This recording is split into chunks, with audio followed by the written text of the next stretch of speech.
I think it's Ivernal. Good morning, Mr. Stubbs. How you doing? How are you?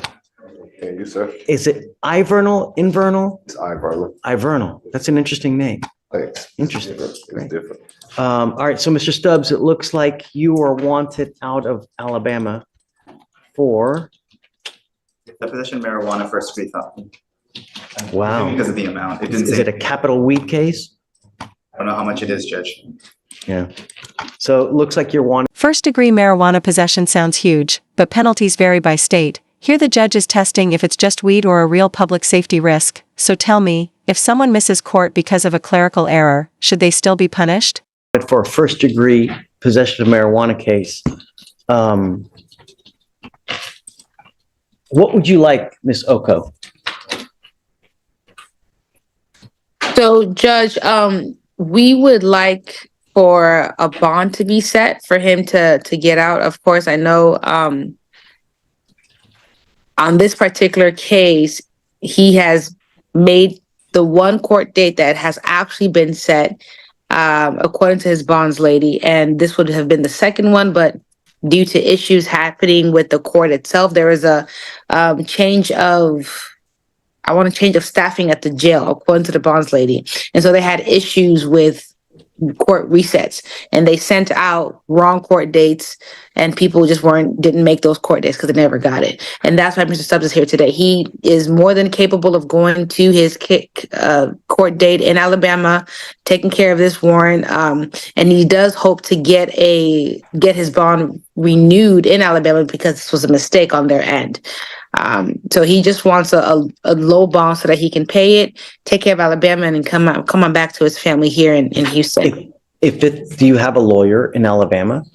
Somehow my lawyer got sick. Somehow he got sick and he was taking off my case. So instead of them sending my case to someone in the law firm with him, somehow I was appointed a court appointer. And I know the new name. What I would suggest, the thing is though, is that if they made a mistake, then many times they'll own up on the mistake and reinstate and release the hold.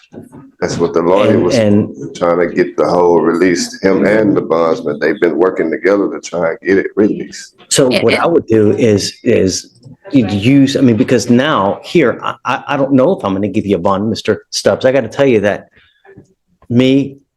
I take this extremely serious, right? I don't know you. I've never met you before. Everybody that comes over here tells me it's little bunnies jumping in the woods and rainbows and gumdrops, but when they get out, they turn into a completely different person. And my main concern is public safety. That's what I want, right? I'll tell you first, I'm an adult, sir. I'm sorry? I'm an adult. So therefore, I never missed a court date. The ones that I have had, I don't care where I'm at. If I have to drive 1,000,000 miles, I would drive 1,000,000 miles to show up for court because I don't want to be in this position. First of all, in and out for some reason, and I don't know why. But mistakes the court's made. Tell me, how long has this warrant been open? The warrant's been open since January 2024. It was a month before he picked up 2 felonies in our jurisdiction, impeding breath for a family. So that warrant's been open since January. Yes, Your Honor. The judge just flagged 3 classic red flags for flight risk, missed contacts, charges in other states, and a fugitive history, which usually kills any chance of bond. But one piece of paper from Alabama could change everything. So would you trust a bondsman's word or wait for proof? And then a month after, he picked up 2 felonies in our jurisdiction, an assault family member, impeding breath, and an evading motor vehicle. He said 3 failure to ID out of 2 different jurisdictions, and he had a prior fugitive case in 2006. Because of all those factors, I believe he's the definition of a flight risk. He literally drove away from the police and failed to ID himself at least 3 different occasions in 2 different jurisdictions. Is that an allegation or something that took place? Look, the only way that I really get to know you is paper, because that really tells me who you are. What you tell me now goes in here, goes in there, because I never met you before, right? So that's how I really get to know you. But the problem is this warrant from Alabama has been open for a year. It's been open for 3 years. No, the warrant that was been issued in this case. You've had an entire year to take care I of this. never knew about the warrant because my bondsman wasn't contacted, nor was I contacted because They're the not- lawyer fell Doesn't- off the face of the earth. It's your responsibility. No one is going to call you, hey, Mr. Stubbs, it's time to take care of this criminal case. Come on, man, it's time to take care of it. Criminal cases don't work like that, man. When you hire a lawyer, you hire them to defend you, and the more money you spend, the better representation you get, the more you pay to get babied, right? Like these really grandiose lawyers, they will baby the heck out of you, right? Because you pay for it. All the courts basically, and every day until they tell me I have a new court date, or is my lawyer. Yeah, if that's what it takes, then yes. But Judge, and I wanted to say in his defense, the bonds lady did state that he had been in contact with her as per the new court date, whatever new court date was set out. And when they issued out the court date, she didn't know about it until he missed it. He didn't know about it until he missed it. He has been in contact with his bonds lady in Alabama. What I can do is I can reach out to his attorney. I believe his name is Chris Albert. I will reach out to him in Alabama and see if I can get some sort of written correspondence from a prosecutor in Alabama. That way they can kind of rectify this whole thing. Not only do you have 2 open cases here, but you've also said he picked up other cases in other states as well? No, I'm saying he has history in other states. He's had, History in 4 other states? Yes, Your Honor. I'm not from Texas. I've just moved here. I haven't been in trouble in over 12 years, You've got 2 open felony cases. It's been open since February. Take them to trial right now today because when those allegations, I was in jail. So let's not talk about, don't talk about the cases. Trial now. I'm guilty to prove innocent, right? Let's do this. Ms. Chisholm, can we roll it to tomorrow? Will you reach out and see if it is a true error in their part? Maybe Absolutely. Release the hold? Yes, Judge. I don't feel comfortable. This thing's been open for a year. You've known it's been open for a year. And now the only reason you want to take care of it is because we got you. When you should have I never been knew proactive. I never knew I had a warrant. It's okay. And Judge, I'll get some written correspondence. Hold on, Mr. Stubbs. Mr. Stubbs, hold on. I'm gonna get some written correspondence to that effect. That way we can have something on paper. And if we can't get it on paper, then we'll take it on from there. But I'll do my best to reach out to Alabama folks. Mr. Stubbs, she's great. That's why we have her working with us to try to help resolve these issues. If they can, hopefully they'll release the hold. Yes, Judge. I'll start working on it now, but we'll roll it till tomorrow. Yeah, okay. Thank you, Judge. So I will have to come back to court tomorrow. Yeah. So I will be deprived of sleep, held under duress, and still have to go through the same.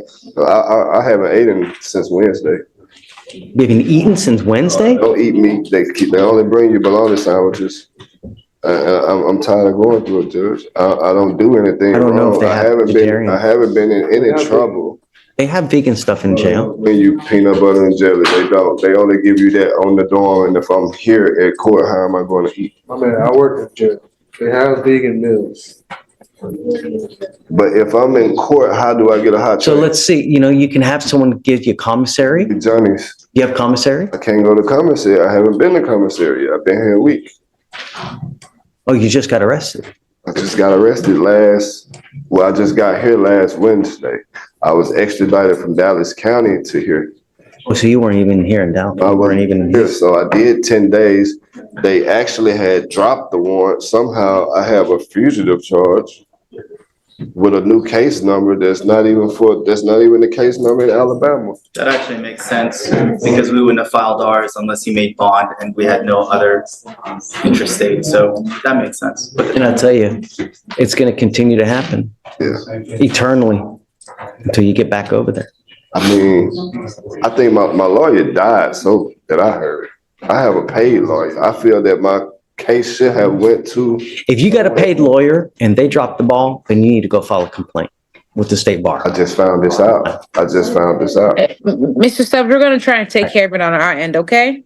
I've got Ms. Oko working All on right. it. Okay. Yes. So he can go back. He can go back. Thank you so much, Judge. Thank you, Ms. Oko. Yes, sir. May I be excused? Yes, ma'am.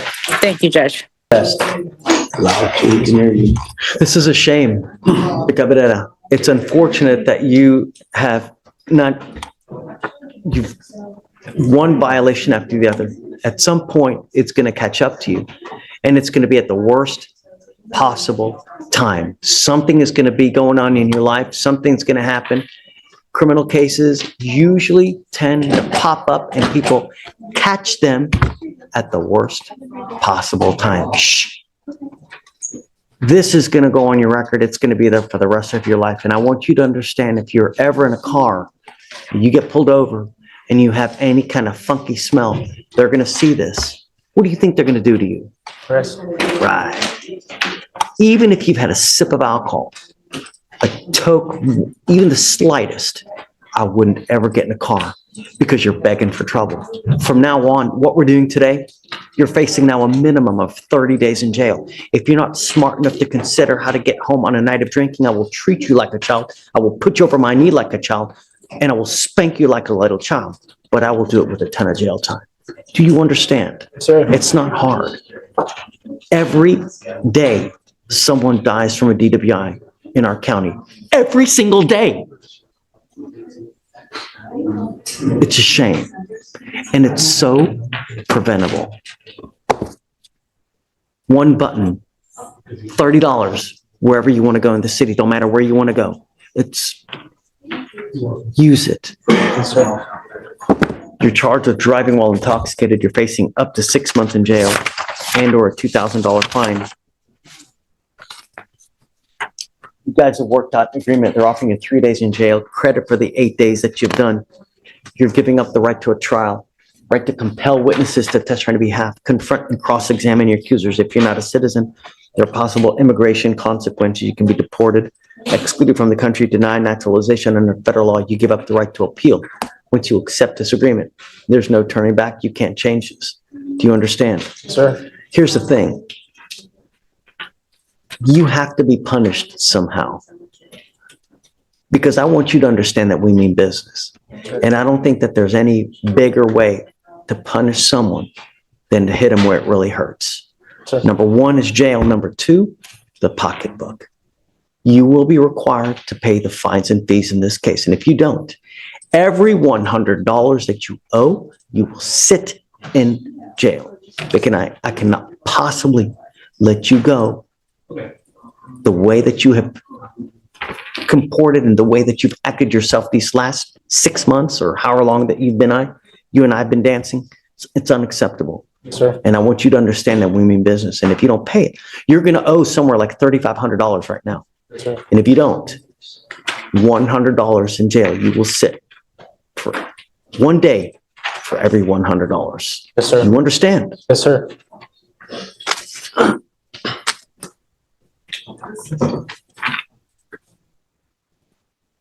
I'm going to suspend your license for 90 days.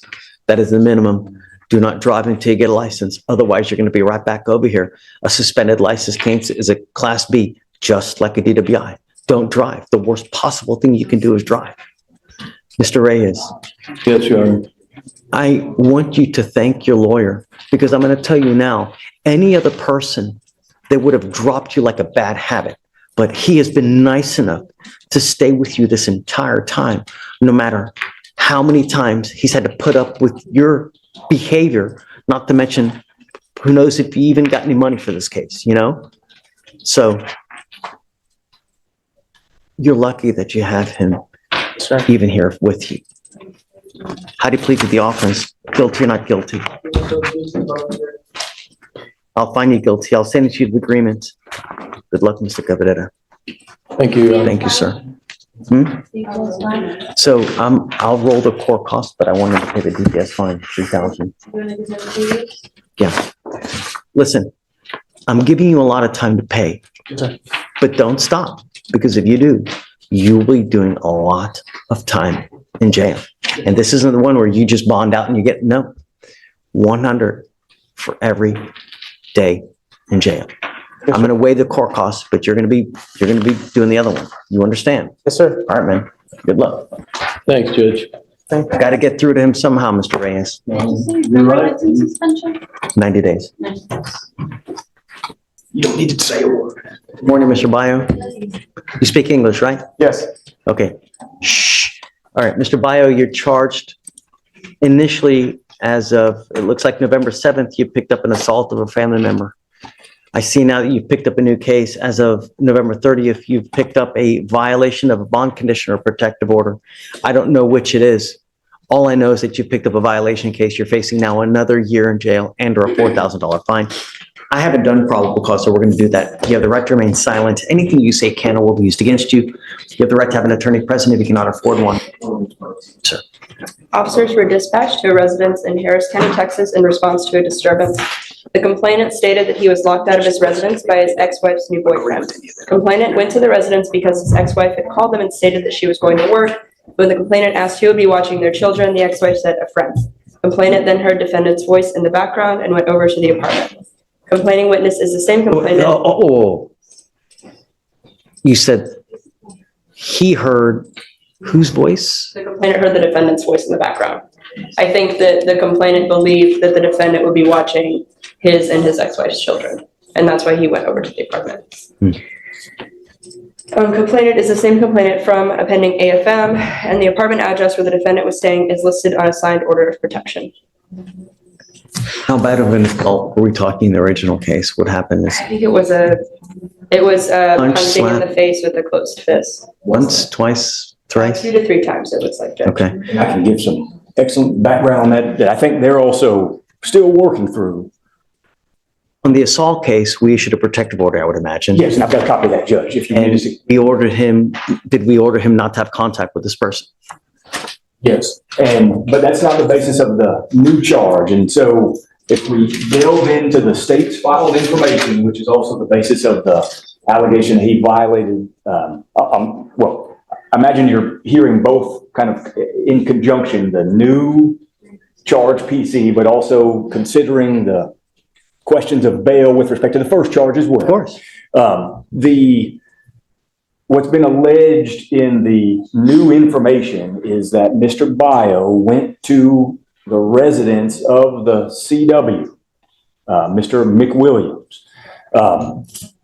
As of the date when we first appeared in court, the representation was made by both Mr. McWilliams, and then today, the representation was made by the ex-wife of Mr. McWilliams, who is the dating partner of Mr. Bio.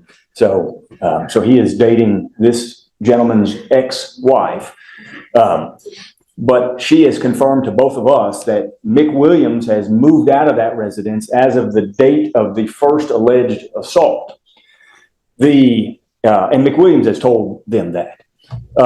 They have been unable to reach McWilliams as of recently. But in the writ call information, McWilliams confirms, I moved out that day and do not live at the address that's at issue in this VPO case. If you look at the filed information in that VPO case, it's a necessary ingredient of that allegation that McWilliams live at that address. It specifically says it in the last line. You're saying in the protective order? Yes, Judge. Oh, no, not the protective order. In the violation of protective order case, if you look at the state's filed information in that case, you will see the last line is, to wit, he was at the complainant's residence, but Mr. McWilliams doesn't actually live there. He moved out. Actually, was not on the lease.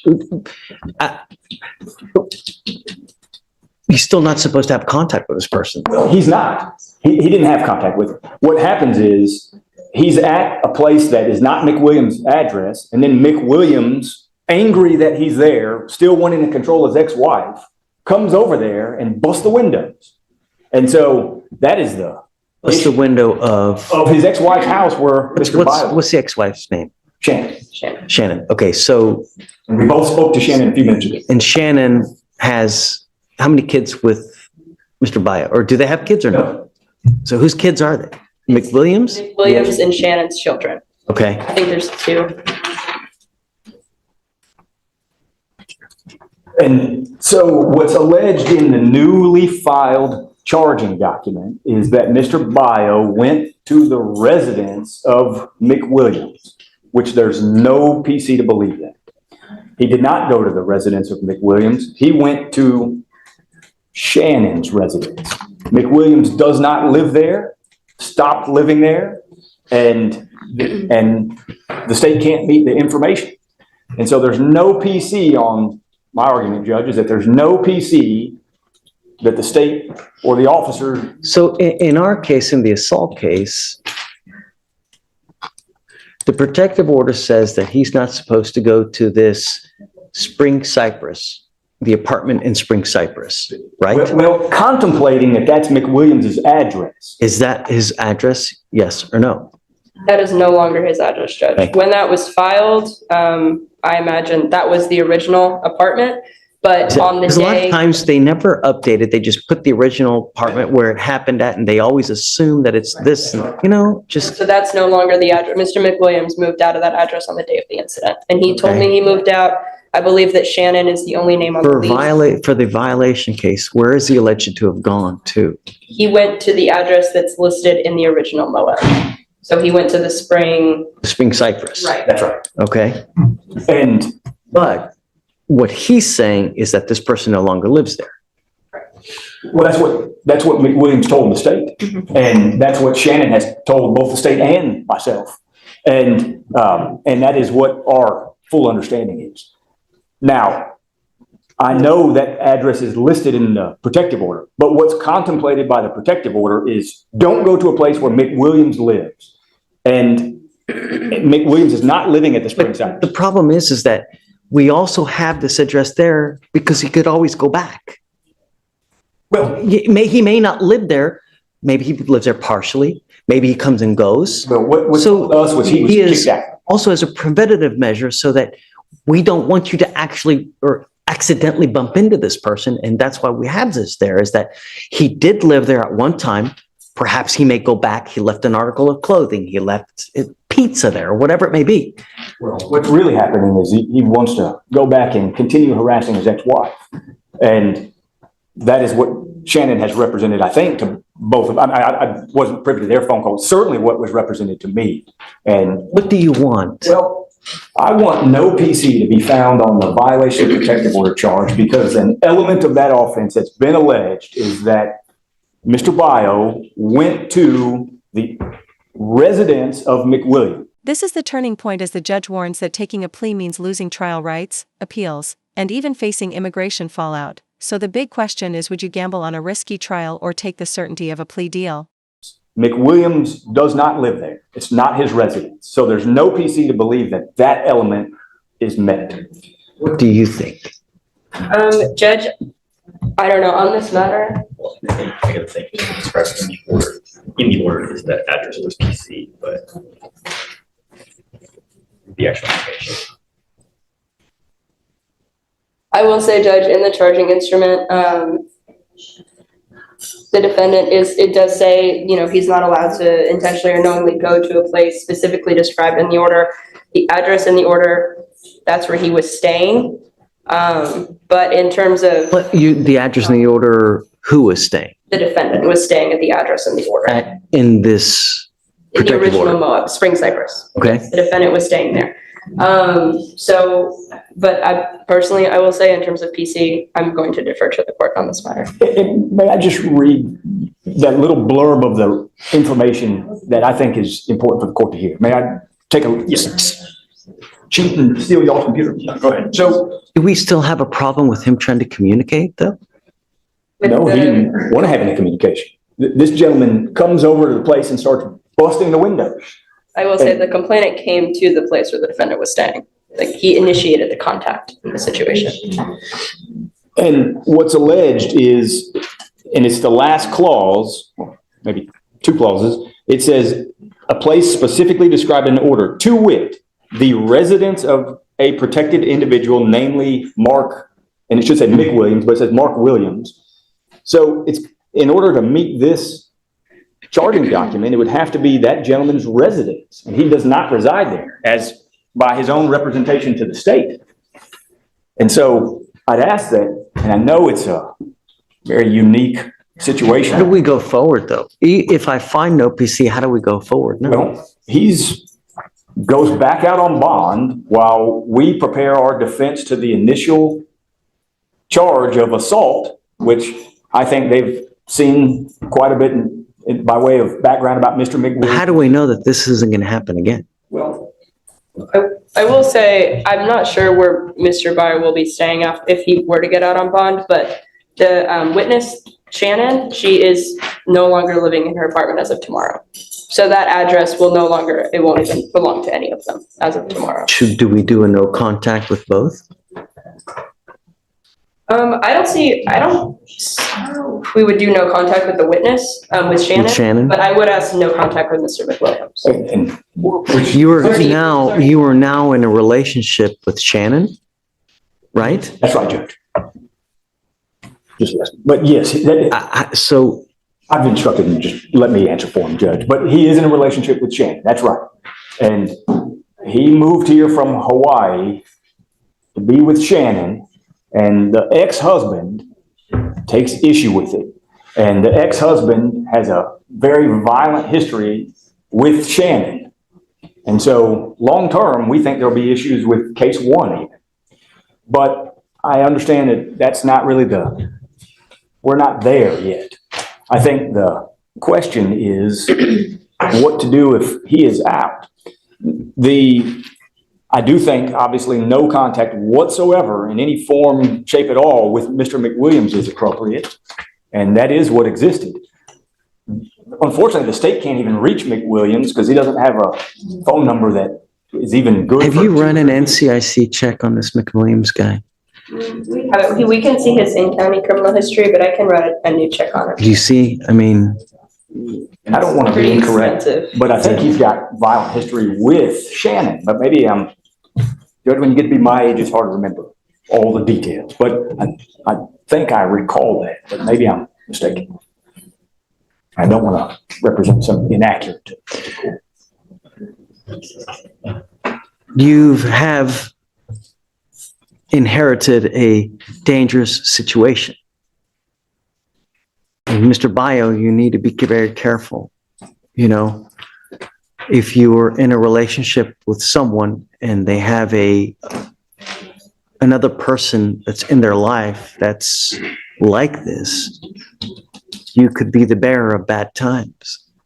So you need to be very careful. You're in a very volatile situation. So you need to be careful going forward because it really could just could go out of control. You may need to get a protective order yourself.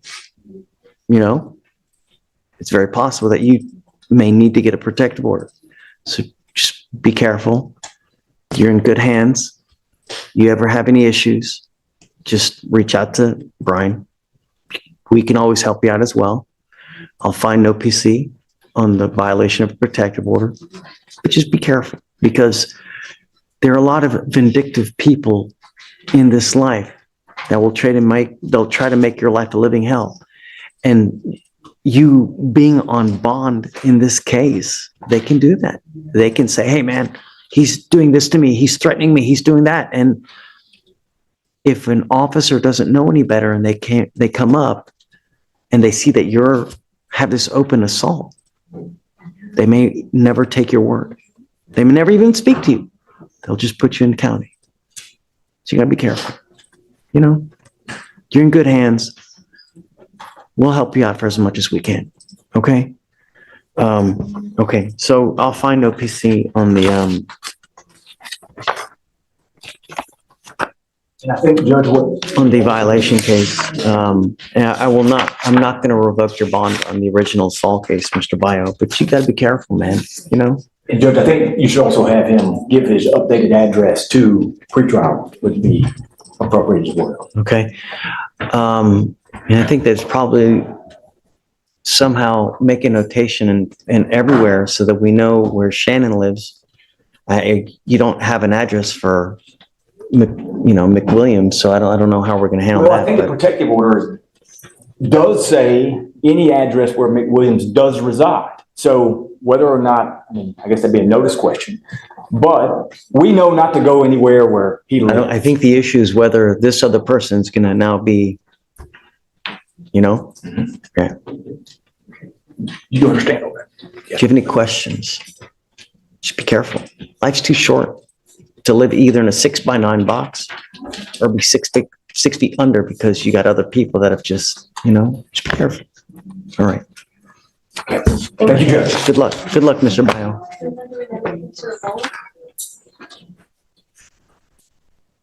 When does it expire? Do you want me to amend this if this is where he's going to go live?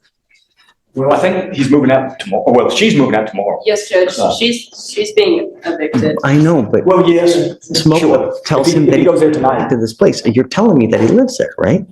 Well, I'm telling you that McWilliams doesn't live there. And No, but you're also telling me that he lives there. I mean, well, he should have the right to be there, yes. And the, where's he gonna go? well, let me find out. I'll give you the correct address. And then, then I'm gonna take this off if he's gonna go back here. Yes.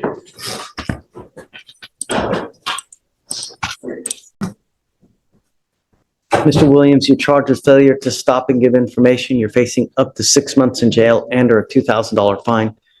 You guys have worked out an agreement. They're offering you 3 days in jail, credit for the 2 days that you've done. Was there any restitution in this case? No, Your Honor. No, there wasn't. Really? I believe it was taken care of. That was like a $300 issue. You're giving up the right to a trial, right to compel witnesses to testify on your behalf, confront and cross-examine your accusers. If you're not a citizen or possible immigration consequences, you can be deported, excluded from the country, denied naturalization. You give up the right to appeal. Once you accept this agreement, you can never change this. Understand from now on, you're facing a minimum of 90 days in jail for any new cases that you pick up. You understand? How do you plead to the offense of failure to stop and give information? I will find you guilty. Sentence you to the 3 days in jail, give you credit for the 2. Good luck, sir. Thank you. Thanks. Sir. Judge.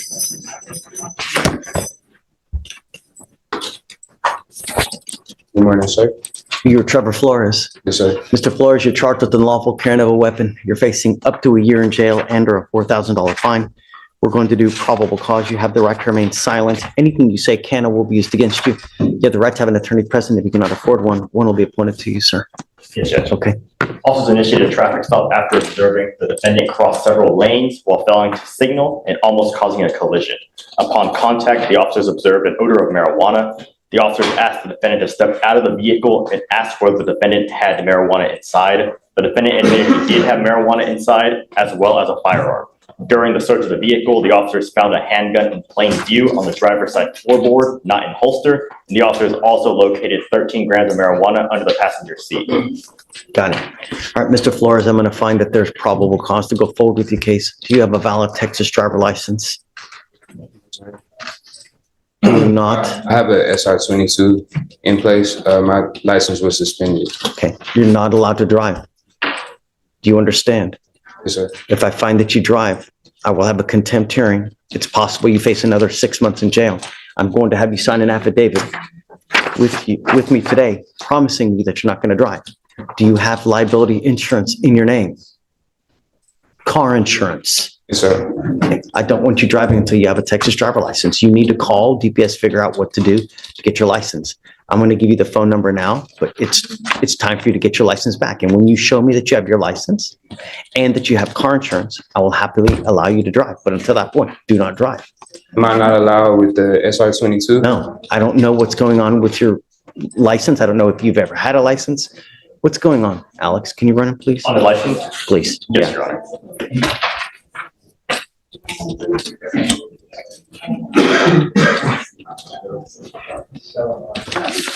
I mean, I can't give you legal advice, okay? But as it stands, until you have a Texas driver license and liability insurance, don't drive. I'm also ordering you as a condition of your bond not to be in possession of any weapons as well. Do you understand? This is a condition of your bond. If I find that you have a weapon, I'm going to revoke your bond. I'm going to put you in jail. You will not get any more PR bonds. Do you understand, sir? Yes, sir. How old are you? 26. What do you do for a living? High school football coach.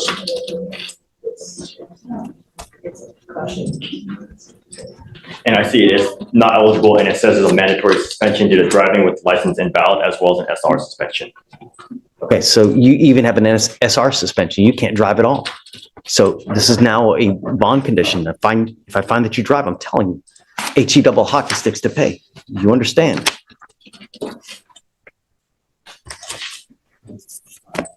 So I'm not allowed to retrieve my weapon back?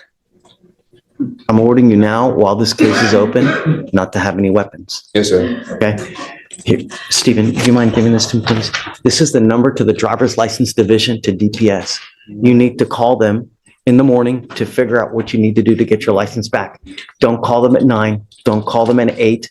Don't call them at 1:02. You're never going to get through. You need to call right when the phone lines open, which is at 7 o'clock in the morning. You'll get through, give them your license number and ask them what you need to do to get your license back. Okay. Once you do, I'll tell you, I'll take this off, you know? Yes, sir. Did you want to apply for an appointed lawyer? Yes, sir. Okay. I need you to fill out an application for me. I'll take a look at it. And then assuming you qualify, I'll give you a lawyer today. I'm going to have you sign this agreement with me today that you're not going to drive. And I want you to understand, Mr. Flores, I take this so serious. Don't drive. If you drove here, you can't drive home. No, I didn't drive here. My father did. All right. So I'll have you come up here, swear to us. I'm going to have you go to Jamae, sign a reset, and then we'll have you fill out the application. Okay? Okay. All right. Come on this way for me. You're gonna actually sign right there. Mr. Guardado on page 11, Esparza. Guardado Esparza. Come on. Mr. D.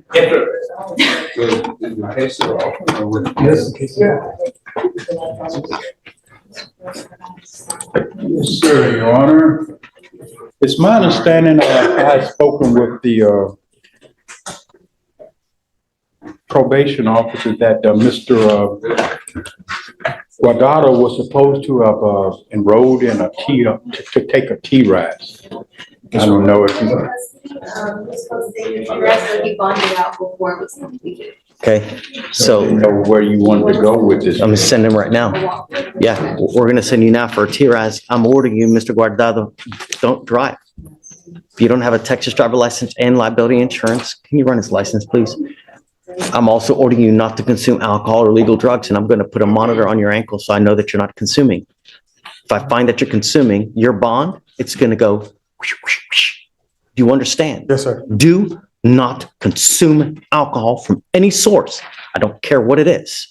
Yes, sir. I'm going to have a monitor on your ankle so I know what you're doing at all times. Do you understand? Yes, sir. We're going to send you for a TRAS now to see how we go forward with the case. And then depending on what that says, that's what we'll do. If, Very much, Your all Honor. right, take a seat for me. Don't leave. Judge, he says he has a portable device. He wants to know, what do you want to do?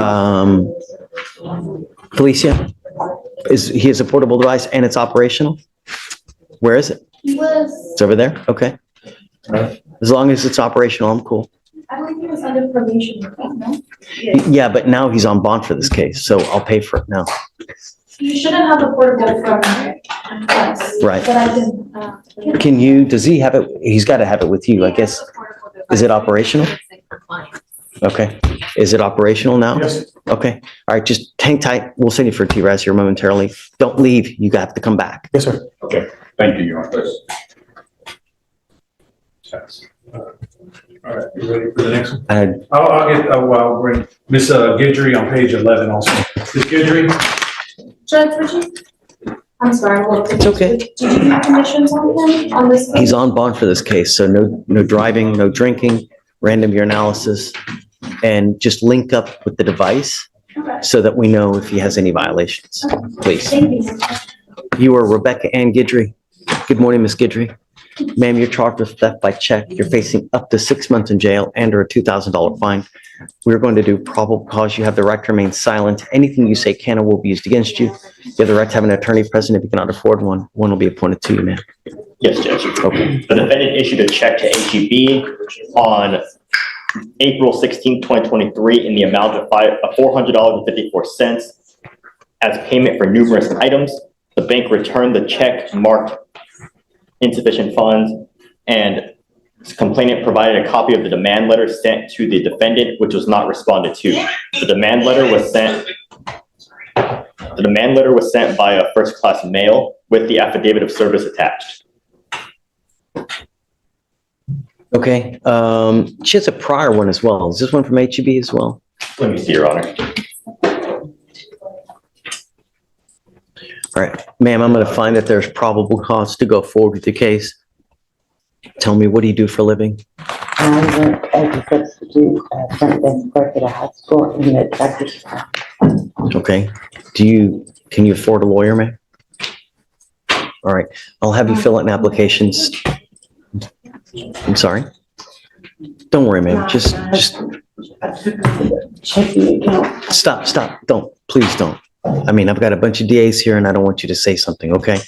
So what we're gonna do is I'm gonna give you an application. We'll have you fill it out. I just don't go back to the HEB, please, okay? That's all I'm gonna ask you now. I am making it a condition of your bond, okay? Not while the case is open, man, okay? I'll provide you with a lawyer today so that you'll be able to speak about how to go forward, okay? All right, please, Steve.